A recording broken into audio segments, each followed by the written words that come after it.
सुंदरपुर नाम का एक गांव था। वह गांव बहुत ही सुंदर था। एक समय की बात है, एक छोटे से गांव में हरिया नाम का एक किसान अपनी पत्नी सीता और दो बच्चे के साथ रहता था। हरिया बहुत ही गरीब था, लेकिन ईमानदार और मेहनती था। उसकी खेती की जमीन बंजर हो चुकी थी और परिवार को दो वक्त की रोटी जुटाने में भी मुश्किल हो रही थी। हरिया की पत्नी सीता ने कहा, ए जी, हम कह रहे हैं कि आज राशन के लिए पैसे बचे हैं आपके पास क्या? घर में आटा और दाल तो खत्म हो गई है। हाँ सीता, बस थोड़ी से बचे हैं। कल मजदूरी मिल जाएगी। अब बाकी सामान ले आएंगे, तुम चिंता मत करो। मुझे तुम्हारी हालत पता है। तुम कितनी मेहनत करते हो हमारी बंजर ज़मीन पर। मैं कुछ सादा बना लूँगी, बस तुम सब भूखे मत रहना। सीता, तुम भी तो दिन भर काम करती हो। मेरी चिंता मत किया करो, हम मिलकर सब संभाल लेंगे। चलो, कल हम हल लेके खेत की ओर निकलेंगे। सुबह का समय था। सूरज की पहली किरणें धीरे धीरे धरती को चूम रही थी। गांव के कच्चे रास्ते पर एक गरीब किसान अपने कंधे पर हल और हाथ में बैलों की रस्सी थामे खेत की ओर जा रहा था। खेत में पहुंचकर किसान ने हल को तैयार किया और बैलों को जुताई के लिए लगाते हुए मन ही मन सोचा, यहाँ धरती माँ कभी खाली हाथ नहीं लौटाती। बस मेहनत में कमी ना हो, एक दिन हमारी किस्मत जरूर बदलेगी। उसकी खेत पर जाना ना सिर्फ उसकी रोजी रोटी का जरिया है, बल्कि उसकी उम्मीद और दृढ़ता की मिसाल भी है।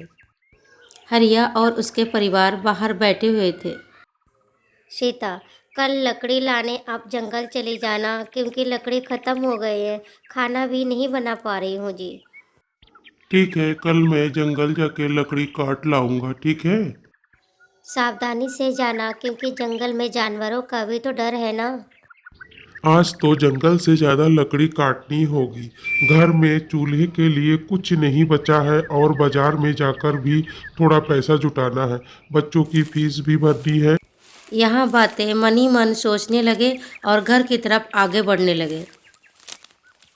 हे भगवान, तू मेरी मेहनत देख रहा है।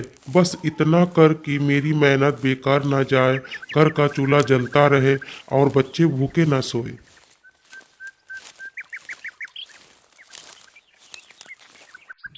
अगले दिन जब हरिया लकड़ी लाने के लिए जंगल जाने लगे तो गांव के कुछ लोगों ने हरिया को रोका और कहने लगे, अरे भाई हरिया, तू कहाँ जा रहा है?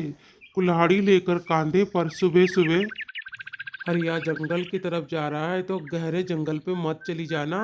जानवरों का खतरा बढ़ने लगा है। जानवर आजकल जंगल से निकलकर गांव में भी आने लगा है। लेकिन हरिया उनकी बातों को अनसुना करके मजबूर होके जंगल की ओर जाने लगे। कहने लगे, भैया ठीक है। कोई बात नहीं।